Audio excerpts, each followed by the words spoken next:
Hello and welcome back to another video, and today we're over in the game room to talk about a new system that just arrived. And it's one I never thought I was going to get. And of course, if you just read the title, you already know what it is, so let me show you. It is the Analogue Pocket, but it's in translucent green. So I originally wasn't interested in the Analogue Pocket for the longest time. I kind of saw that they had the black and white ones, but they weren't available, and I thought, well, I've got just about every model Game Boy there ever was, so would I really need it? I guess not. But then over time I realized I don't really play the Game Boys too much, and a lot of it has to do with either the screens being not the best, or for my SPs, getting batteries that'll actually function properly, that don't just randomly cut out. It's not the most convenient way to play, and I don't really play them on the Game Boy players either. So I thought, when I saw the glow-in-the-dark version come around, that maybe I'll try to get one of these. So I went on, I had my timer set, 11 o'clock rolls around. By the time I added it to the cart and hit checkout, it was sold out. So I said, okay, well, maybe it was meant to be. So I said, forget it. Time went on a little further, and all of a sudden there was an announcement that they were doing translucent colors. And I said, well, I'll try it again. If I don't get it, I don't get it. But we'll see what happens.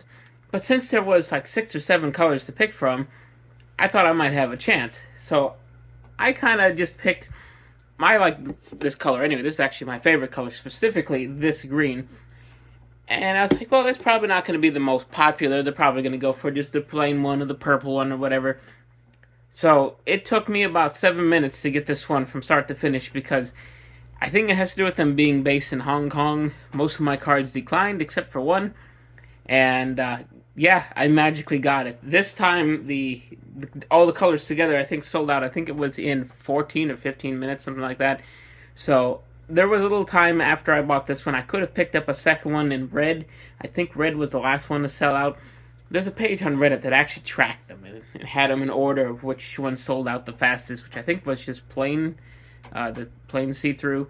But yeah, so this thing, if you don't know, which I'm sure everybody does at this point, has a cartridge slot here for Game Boy games. You can get adapters so it'll play Game Gear as well as Turbo cards or Hue cards. It'll also play Neo Geo Pocket games. It'll also play Lynx games if you have all the adapters. However, they're kind of expensive, and it's not even so much for the parts. The shipping from Analogue is insane. It always has been. I think it was $20 shipping for this, which, fine, it is tracked, it is insured, fine. But when you also have $20 shipping on something this big, the size of a little cartridge, I think that's a bit excessive. So I wasn't too interested in the adapters. I mostly wanted this for Game Boy games. And yeah, they just perfectly slide right in. Like that. It actually has little to no resistance, and it does play, in fact, all the generations of Game Boy games, you know, original ones, color ones, advanced games, and this one's actually from Japan, so it's region-free, which all Game Boys were anyway, but just so you know, this is as well. So we're going to flip the camera around here, and I'm going to show you some stuff on the system itself. Alright, so we flipped everything around, and this is incredibly hard to film. If you can see, it's the camera, which is my phone, is propped up on some boxes because it's so tall. So the way you turn this on, there's a power button right here. And it says wake because I've had it on before. And this is what it comes to normally. You have some tools in here. You have the Nano which is the music maker program. And you have the GB Studio, which is supposed to be where you can create games. I haven't messed with the studio much. I did try this a little bit. It made a couple of noises and I called it a day. The main thing that I bought this for, of course, was cartridges. Now, I picked these games specifically because these are the ones that I've tried already. A Kirby game, the one that's pretty much like Breakout, but Kirby, I can't remember the name of it off the top of my head because it's in Japanese. I played this one and I made a save state. Now, let me pop this one in real quick while we talk about the others. This one I wanted to talk about because this one gave me... pretty much like if you put in a regular Game Boy and it doesn't come on and has all the garbled message. This one came up and it says error. In fact, actually, these things go in and out of here so easy. It's very nice. Let's see if it happens again. Yeah, that's what happens if it can't read the game. So at least you know. yeah, it does warn you before you quit the games. So let's pop that out. Let's put in the one that I did a save state on and see how well that works.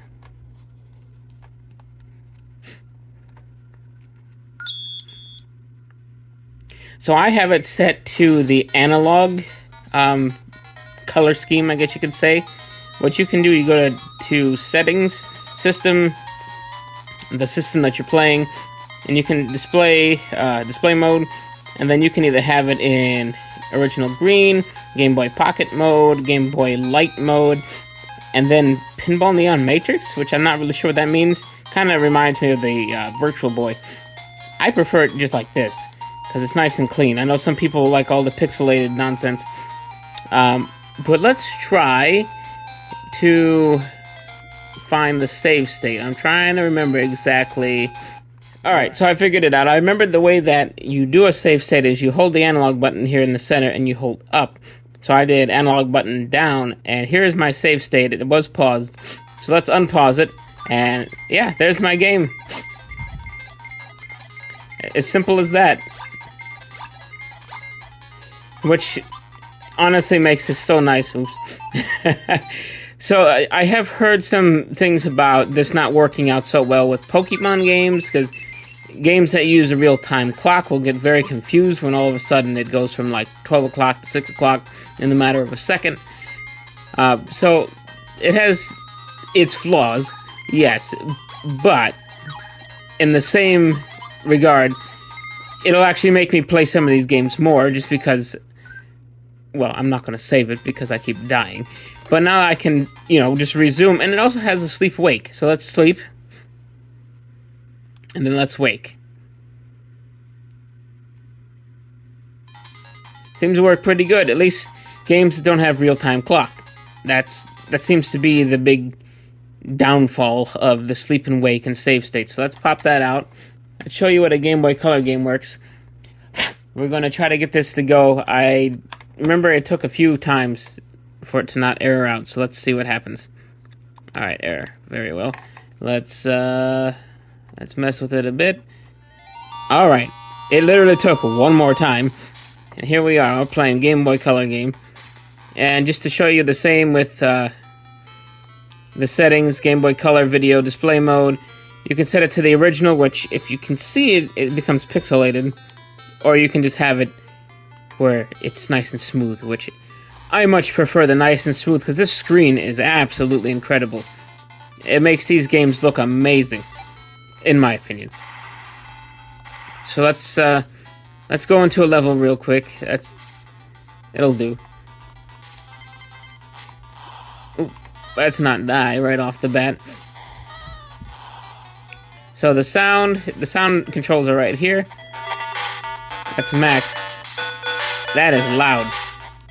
That is incredibly loud. Much louder than any Game Boy.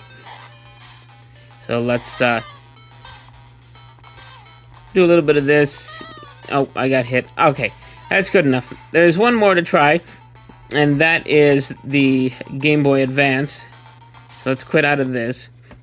We'll pop this out. And there's literally no resistance putting these in, which is so nice. We're going to pop in Crash Huge Adventure, which is one that I did play. We'll make sure that the saving works just fine, because I did save the game yesterday, so let's make sure that it actually... Now that I think about it, I don't remember if I saved the game before I pulled this cartridge out. Whoops, I did save it at some point yesterday. Load game, and there it is. Yeah, I actually beat these levels, and then I didn't save it before pulling the cartridge. But, okay, this also has a lot of video setting modes. You have the original GBA, which kind of dulls everything, and then you had like the SP101. Once again, I just prefer the new Pocket. So the one complaint I have seen online about these systems is false diagonals is what they're calling it. Pretty much saying that you can hold the up button and just by wobbling it you can accidentally go left and right and cause diagonals. I mean, yeah, I guess you can, because that's what I'm doing at the moment. But I've never had that cause a problem. I'm not even sure what games it would cause a problem with. It didn't cause a problem with any of these three. But they say that it's very easy to have false diagonals compared to something as like the original systems. But I mean, I think it's such a nice console. It's built so sturdy. To have just a slight problem with the D-pad that might lead to some problems on some games, yeah, you're just nitpicking at that point. I don't think it's going to cause a problem. Now, as far as battery life, this was fully charged yesterday. I played it for maybe 45 minutes to an hour, and then it sat overnight till today, and it's down to 83%. However, it was not off. It was asleep, which is partly why that didn't save the game, because I didn't intend just to pull it out. But that's what happened. If you hold it down, it does in fact shut off all the way. So other than that, it does have the ability to take an SD card here on the side, which means that you could put ROMs on it after a system software update, from what I've been told and what I've seen. However, if I'm going to play ROMs, honestly, I have a Steam Deck that is full of ROMs, so I will just use that. So is this worth the money? This is expensive. This is $250 plus 30, something like that, dollars shipping. It is a lot of money, but this thing, just the screen on it alone, and the ability to be able to play these games with a sleep-wake function and have full bright color screens, and it's got so many features that really just make it worth your time and effort to actually try to track one of these down. Don't pay scalpers, though. They are going to eventually bring back at least the black and white models, so just give it a little time. They are a slow manufacturer, but yeah, this is a good introduction to the Analogue brand. I've also pre-ordered the Duo. I pre-ordered that last year, so hopefully it comes in this year. Or was it last year? Whenever it became available. I think I've been following it since last year. But yeah, that is the Analogue Duo. Or yeah, sure, I wish. That was the Analogue Pocket. I hope you enjoyed. Oh yeah, it does have where you can link this up to an actual Game Boy system with the link cable. And it does charge with USB-C. I thought I should throw that in here. So, there you go. Have a good one.